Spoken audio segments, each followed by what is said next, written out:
Alright, guys, welcome back to Season 1, Episode 11 of Soaring Highs and Crushing Lows.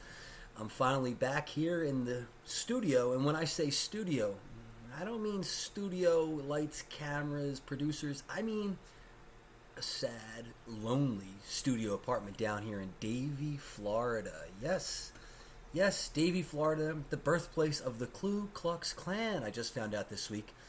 It's a weird town, all right? It's strange, but we're back. We're here. We're ready for a great episode.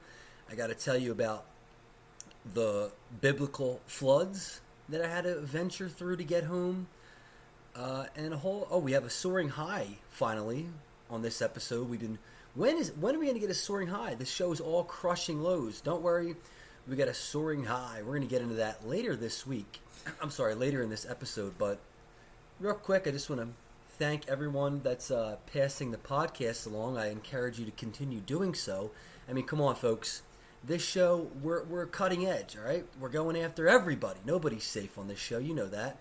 Especially that Jim Kenny and the Little Iceman. We're going to continue to attack them every chance we get because that's fun, and that's what the audience seems to enjoy. All right, but anyway, yeah, I need people to continue to like and subscribe. I appreciate it. Do a little segment here, fan of the week. Maybe not every week, but we're going to start giving shout outs to our special fans. And this shout out goes to a young man. I walked into the pub last Sunday, the Raw Pub, and he was in there, and he told me how much he enjoyed the show. He's 11 years old. So we want to give a quick shout out to Jack Smith.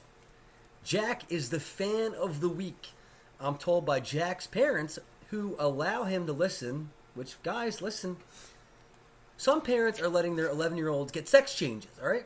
They're just letting him listen to soaring highs and crushing lows. I don't see anything wrong with this, but the program is R-rated. So if there's any other 13-year-olds out there listening, please stop, all right? Go watch Rocket Power. Go watch, SpongeBob SquarePants. But this show is not for you. Life hasn't crushed you and destroyed you yet. That's coming later, all right? So enjoy, don't listen to this crap. But we appreciate Jack listening to the show. And 2 years ago, I was reffing a game, and Jack was playing, so I guess that made him 9 years old. I'm reffing the game. It's a Sunday morning at Rowanhurst Recreation Center, and Jack is just letting me have it. Every call I make, I can't get it right. You stink. You're blind. What was that? That's bullshit. The typical things that a 9-year-old basketball player says to the referee. So then Jack has the audacity to say to me, "Yo, ref, are you drunk?" And what Jack didn't know at the time was, yes, in fact, I was more than likely probably still drunk. So Jack, take it easy on the referees. But we appreciate you listening to the show. That's Soaring Highs and Crushing Lows fan of the week, Jack Smith. Stay in school. And Jack, if you get straight A's, Soaring Highs and Crushing Lows will send you a souvenir beer mug. All right? So something to think about. Now that has me thinking about my first topic. Do you guys remember in high school, someone would come in there and they'd say, you'd be in the auditorium and some jamoke would walk in there. Guys, I sat in these same seats as you. And I listened to somebody talk, and I said, look at this loser.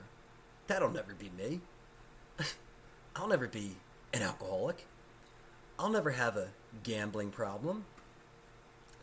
And you sat there and you said, this guy's basically a loser. And then you graduate high school, you go to college, maybe you go into the workforce. 10 years goes flying by, and all of a sudden, as if almost black magic, you are now that guy. I'm that guy at 32, but there's still time to turn it around. But in hindsight, had you tried a little bit in high school, I asked my listeners this, had you tried a little bit, not giving it your all, had you tried a little bit, where would you be today? Would you be better off? Probably. So, a positive message here. Stay in school, kids, or you'll end up doing a podcast. To get into this episode of Franny and the Ark, just like the biblical story of Noah and his ark, I gotta tell you, last week I had a flight home for a good friend's wedding on Friday. Now, the flight that I booked was for Wednesday night at 8 o'clock. The thought process is, okay, I can work all day, work till 6:30, park the car, get an Uber, head over to the airport. No problem. You know, this is going to be, I'm excited about it. I'll get home, I'll get a good night's sleep, I'll be in Philadelphia by 10 o'clock. This was the naive thinking of me. Tuesday night, it's raining a little bit, and I check the forecast every night.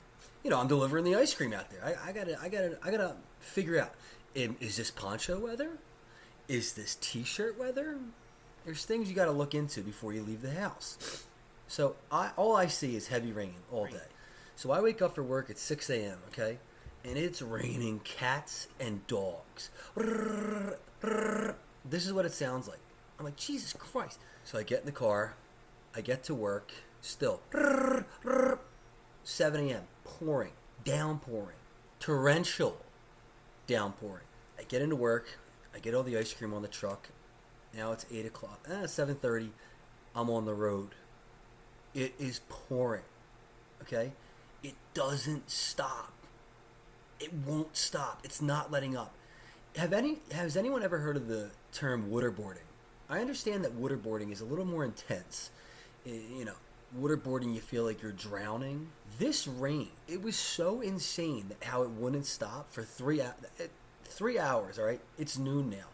I'm losing my sanity. I'm laughing like the Joker. I'm laughing like Joaquin Phoenix Joker. Okay? Psychotic laughter, because I'm like, when is it going to stop? It won't stop. And the windshield wiper. I mean, hours and hours. So now it's like 1 o'clock. The rain hasn't let up. I'm telling you, it was pouring this entire time. Not for a second. Not for a brief. Not for a goddamn second did this rain stop. I'm checking Frontier on my Frontier app. Flight's on time. I'm thinking, okay. I don't think anything of it. Now it's 2 o'clock. Still.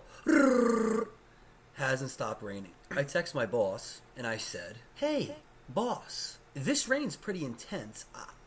I don't think this is normal. You know, it hasn't stopped for 8 hours. Should we, I don't know, we should probably get back to the warehouse because we're going to get caught in a flood. We're going to lose the van and everything. He says to me, Fran, it's Florida. Keep going. Finish the route. Hold that statement till the end of the episode. It's Florida. Now it's like 4:30. Still hasn't stopped raining. You wouldn't go crazy? You wouldn't go you wouldn't lose your mind? You wouldn't go crazy if the rain didn't stop? I mean, I was going out of my mind. And I'm driving a Ford Transit van, okay? And it's just... Okay, enough of the sound effects. So now it's like 5:30. I get back to the warehouse. I'm checking Frontier. It says, flight on time. Flight on time. Then I check my app. It says, Fort Lauderdale Airport is inaccessible. I check Frontier. Flight's on time. What the fuck? How is the flight on time but the airport's underwater? I don't understand Frontier here, okay? Still, 5:30. I'm like, you know what? I'm just going to get an Uber over to the airport. I said, I'll swim. I'll swim to the airport if I have to. Flight's on time. Flight's on time. Uber driver gets me to the airport, right? I look to my right. The airport's in sight now. I look to my right. Apocalyptic, biblical, historical, unseen before levels of rain on the runway. It's underwater. It looked like fucking, was it Kevin Bacon or was it the other dude from Yellowstone in that movie Waterworld? I can't think of his name. Kevin Costner. It looked like Kevin Costner in Waterworld. I'm telling you. I'm sure people have seen the images by now. But it's completely underwater. So, and that big sign, airport closed. I checked Frontier Airlines. I checked the app again. Flight on time. Frontier, You motherfuckers. And wait until we get to the end of the episode to hear what a colossal fuck up Frontier. You know what, guys? I'm real quick, sorry to interrupt. Fuck Frontier, fuck Spirit. It's not, people say, oh, I saved money. It's not worth it. These people are incompetent. They're fools. They're idiots. They're imbeciles. It's not worth it. Pay the extra money. When you hear the amount of money I paid just to get on this metal box that flies through the air that Frontier calls an airplane, you're going to shit your pants. You know, and then you say to yourself, I'd rather have gone with United. Anyway, so now the Uber driver says, we got to go back to the airport. Let me get a sip of this coffee real quick. Again, on this show, I'm no longer drinking during the episodes. Easter Sunday was a disgrace. I woke up, saw that there was an episode recorded, have no recollection of it. So I apologize for that, but let's get back to the program as usual. So the Uber driver's, now he's going to bring me back to the warehouse where my car is. And we're coming back, and we're just looking at this side of the road. Holy shit, this is biblical. This is apocalyptic. And he's getting worried too. His wife's calling him, honey, come home, please come home. It's dangerous. I'm like, dude, you got to please just get me to the, and he's a nice guy. He gets me to the warehouse. The entire industrial park is underwater. Now, my car is there. I got to make a move. I got to make a move quick. So I get in the car. I zip out of there. I'm thinking, let me get back to where I live, Davie. It's, by the way, still hasn't stopped at all. The rain hasn't stopped at all. First thing I do is I see a Quick Mart. I go in and I get 6 Miller High Life Pounders for $5. All right? We're in business. We got beer. We'll get through this. I pull into a lot. And I'm thinking, all right, I'm safe here because the water isn't rising, right? And I've seen 2 cars get stuck so far. The Indian guy from the Quick Mart comes up. Buddy, you have to leave. We're taking water. You have to leave. Okay, so now I got to find another spot. I'm coming down the road. There's cars stuck everywhere, right? This Ford is not, my car is literally a soccer mom's car. It's a Ford Escape, fuel efficient, 5-star safety rating. Okay? I'm not made to trudge through waters. So now I get to another area and I pull up on the hill. I'm looking out. It is fucking crazy. The water is like 3 feet deep. Now I checked the weather report at this point and they are still saying heavy rains.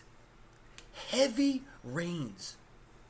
And I have a motto in life. I never call for anybody's job. I would never say he needs to lose his job because I just don't believe in that. People need to make a livelihood. I don't think, even if you hate someone, even if you fucking hate someone, I mean, you want to physically attack them, that's fine.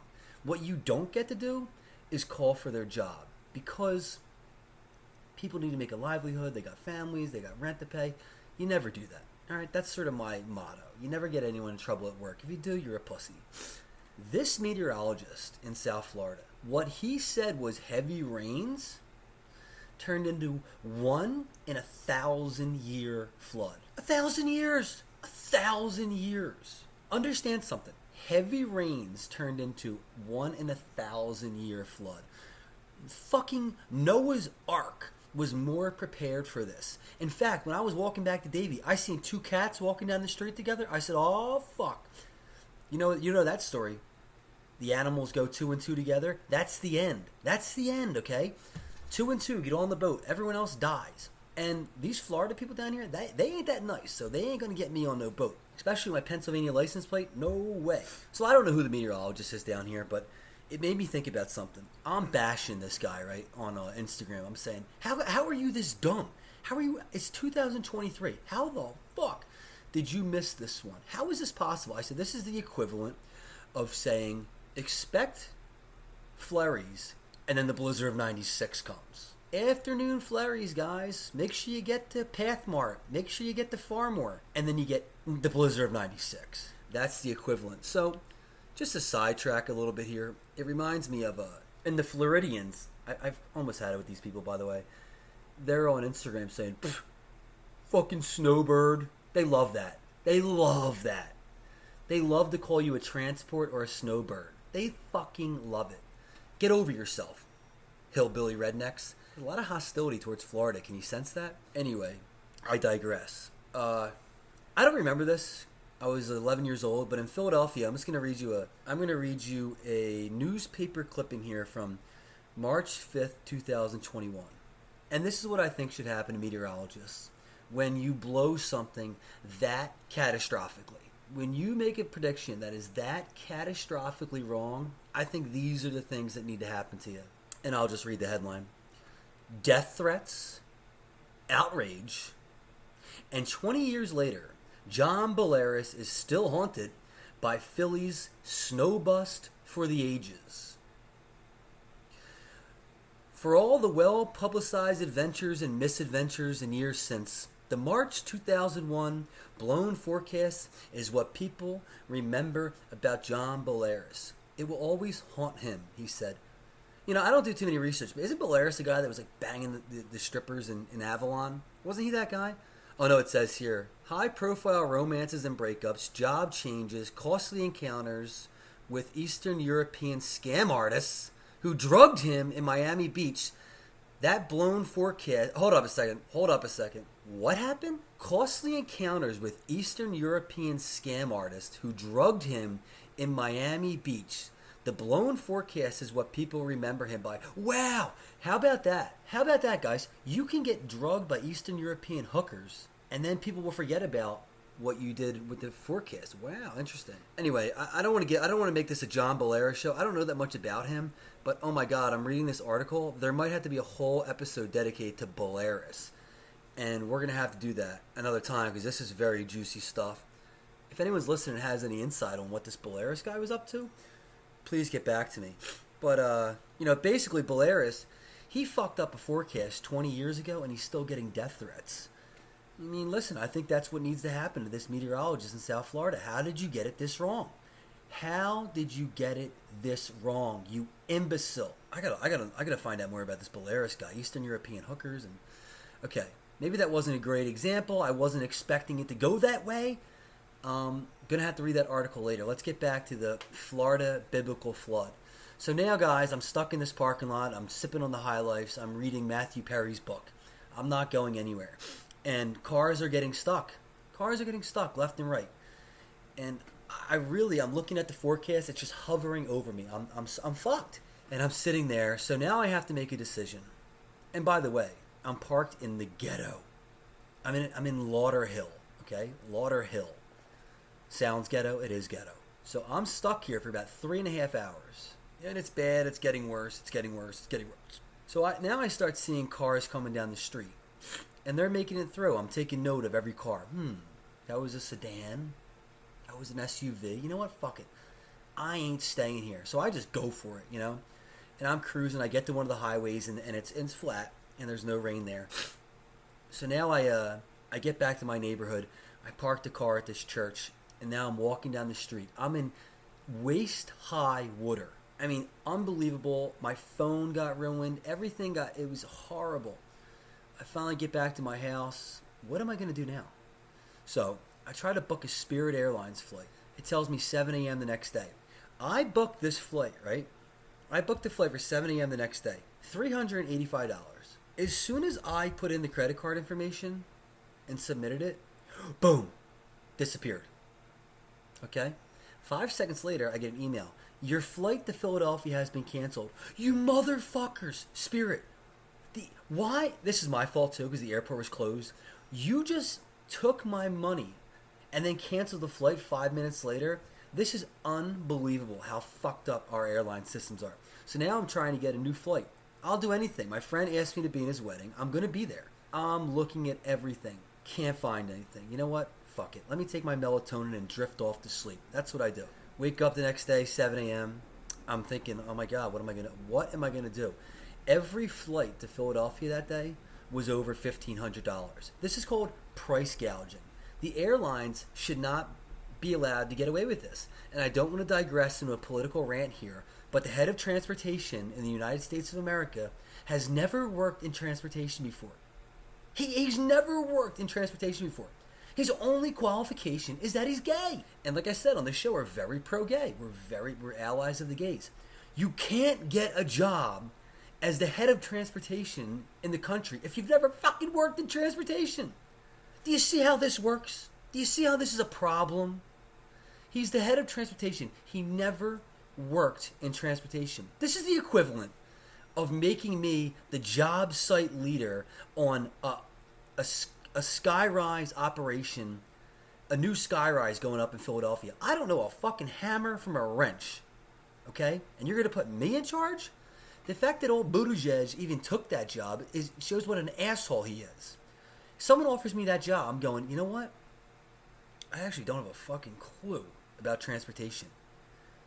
Now, I digress again. I have to get home. I'm in this wedding.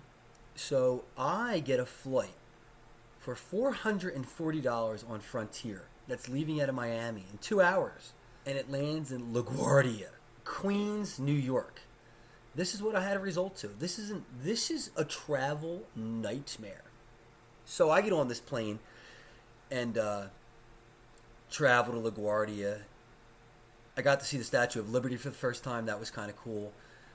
Then I land in Queens, New York about 5:30 Thursday night. You might be asking yourself, what the fuck? Now what? Now what? Exactly. That's what I'm thinking. One thing about New York, and New York gets a bad rep for this. People say, oh, people from New York are assholes. Not really. There was a gentleman there smoking a big cigar outside the LaGuardia. I'm like, hey man, listen, I'm lost. I've never been in New York. I need help I need to get to Penn Station.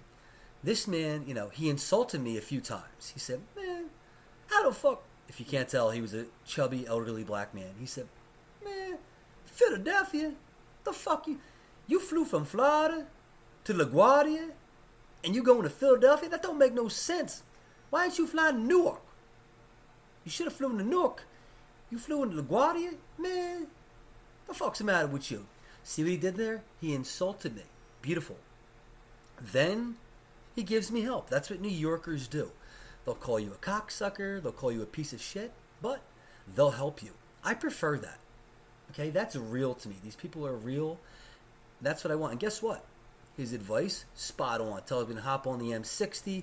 I'm on a public bus in New York City. I get off in Harlem. I'm looking around.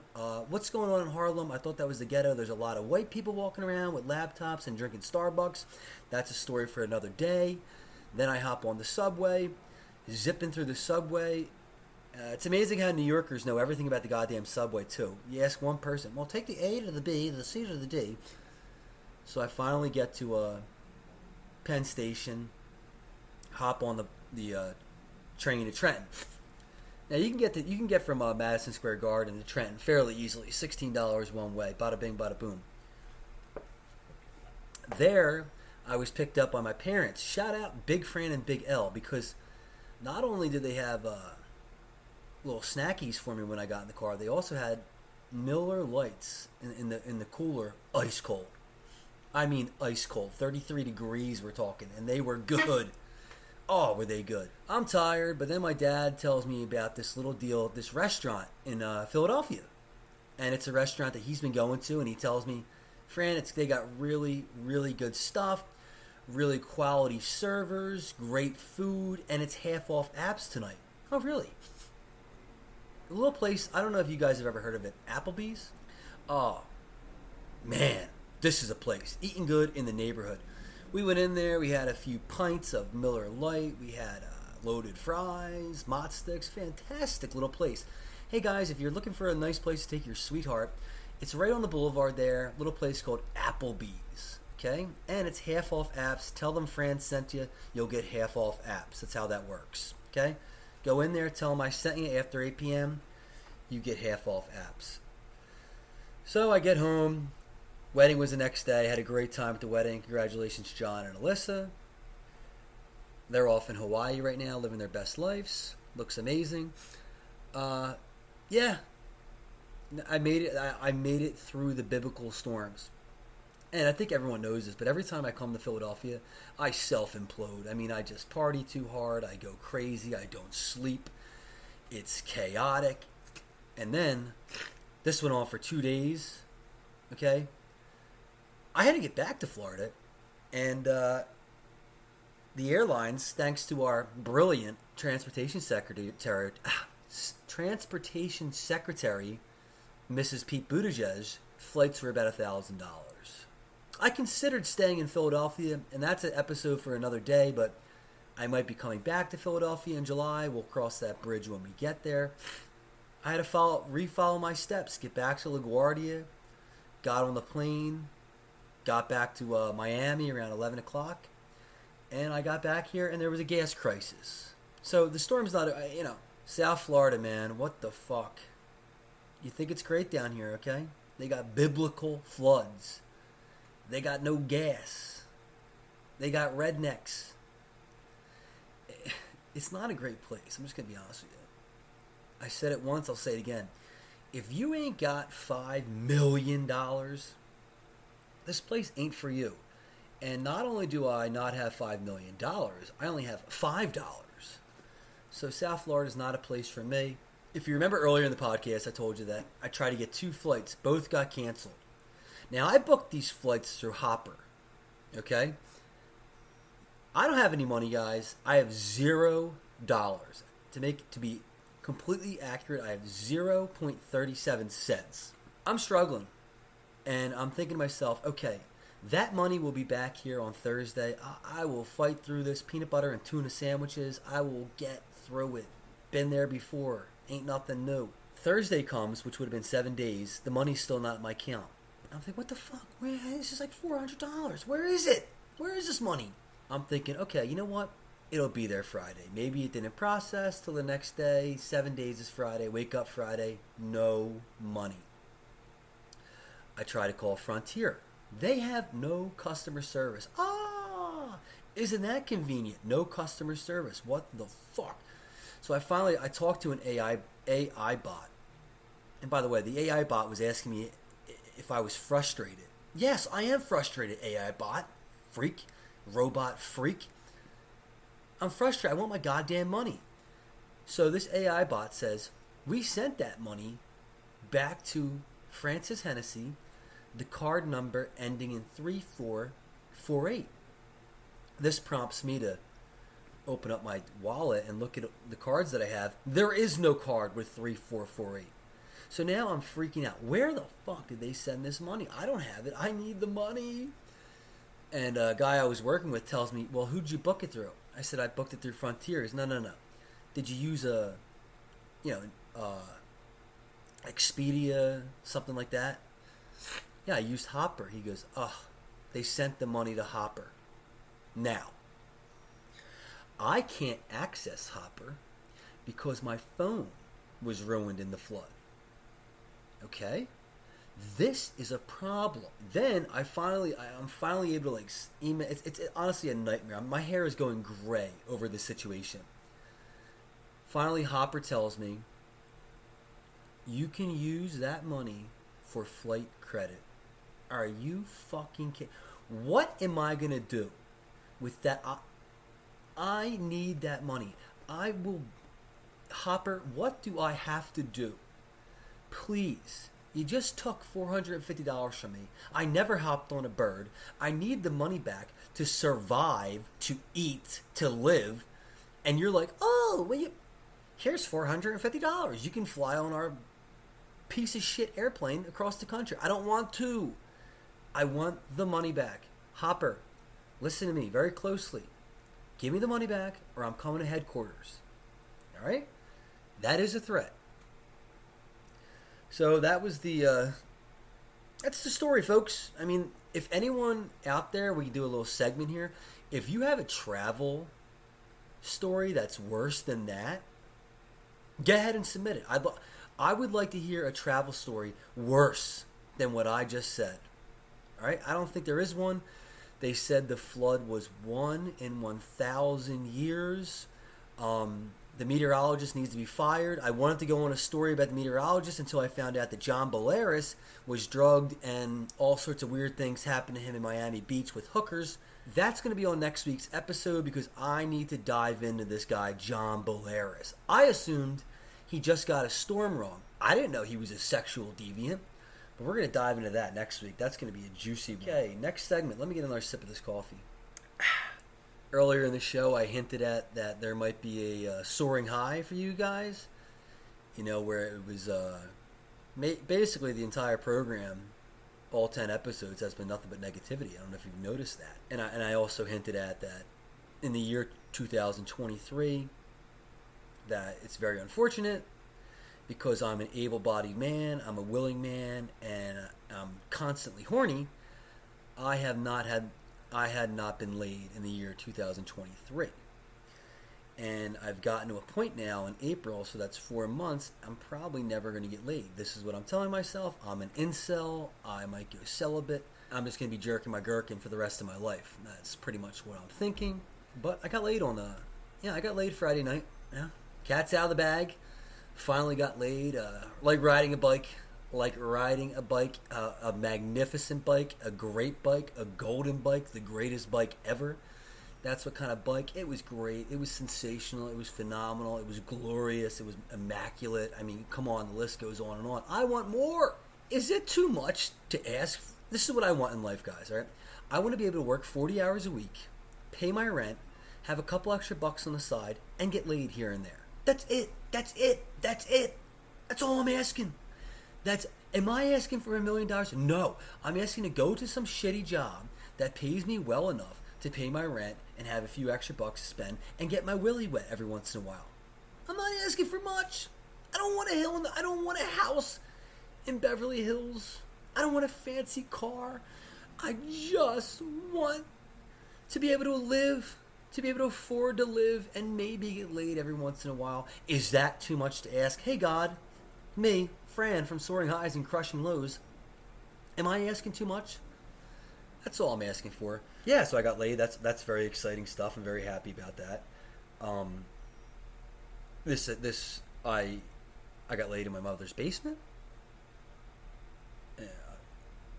This brings me to my next point. Do women, I know some women listen to the show, are women more attracted to men who live with their mother, or are they more attracted to a man with a shitty apartment? Now, I'm not talking about a nice little apartment in Conshohocken or a nice little apartment Manayunk. I'm talking about an apartment that Rocky Balboa lived in, all right? I'm talking about a piece of shit apartment. And by the way, I got to back some men up here. I'm living in a piece of shit Rocky Balboa type apartment, $1,300 a month. All right, I got to come up with 1,300 smackaroos a month just to live in this shithole apartment. So we're trying. We're trying.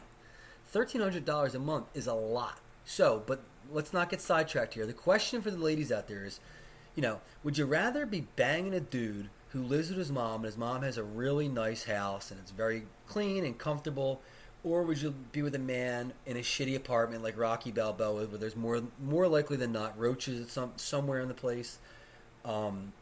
It's gross. There's probably black mold in here. It's somewhere, I don't know. So science, I like to follow the facts on this show. And it seems to me that women actually prefer men that live with their mother. The only person that women are more attracted to is a man that lives with his wife. They get a kick out of that. They're a sadistic group, these women. We know all about them. We know their evil ways.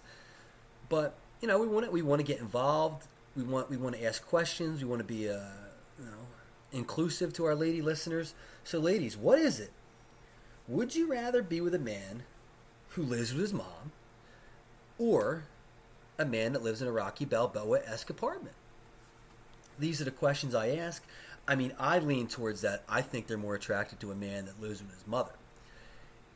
And you might say, well, Frank, what brings you to that conclusion if you're following the scientific formula? What's that called? There's a formula you're supposed to follow in science. There's like 7 steps. The fuck's that called? I think that I lived with my mother all through my 20s, and I'm probably going back there in 2 months, that I had a pretty good run. There was women in and out of there. Some were disgusted that I lived with my mother. Some were shocked. Some were too drunk to care. But I've lived here now for almost 2 years, and there's been one woman that's entered this apartment. One. And it was just so happens to be the woman I was dating at the time. Since she left, there hasn't been a woman in here. So if there's a lady in South Florida, if you just want to stop by, I'll put on a cup of coffee. I would like to go back and tell people that I had a woman in this apartment. But the cold hard fact is, there hasn't been one chick in this apartment. It's sad. It's very sad. So I think that women are more attracted to men that live with their mother. I'm going to pump out another episode at some point this week. So probably going to have to be a John Belaris breakdown episode. I didn't know the extent of. I just thought he was a bad weatherman. I didn't know he was a rock star. So I'm probably going to have to dive into John Belaris later this week. We'll follow up on the ladies if they want to chime in. Yeah, please like and subscribe. Let's get this podcast out there. I believe I'm coming back to Philadelphia this summer for good. If anyone's hiring and they think, hey, I'd like to hire that guy, listen, I'll work. So just something to think about. All right, guys, that's it for Season 1, Episode 11 of Soaring Highs and Crushing Lows. Please like and subscribe on Spotify. Good night.